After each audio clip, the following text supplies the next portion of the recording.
મથુરા, ગોકુળ અને એમાં જે વ્રજ છે ને, એમ દક્ષિણનું વ્રજ એટલે પંઢરપુર.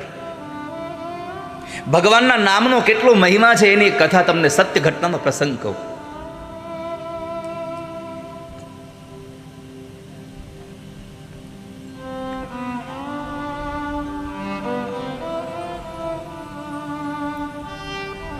પંઢરપુરમાં ભગવાન પંઢરીનાથ બિરાજે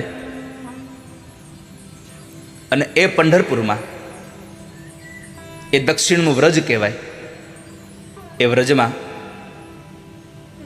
ગોરા કુંભાર, બહુ દિવ્ય કથા છે ગોરા કુંભારની, પણ તમે બધા કેટલી જાણો છો કે માટી ખૂંદતા ખૂંદતા છોકરો પણ હારે ખૂંદાઈ ગયો તોય ખબર ન રહી. પછી ભગવાન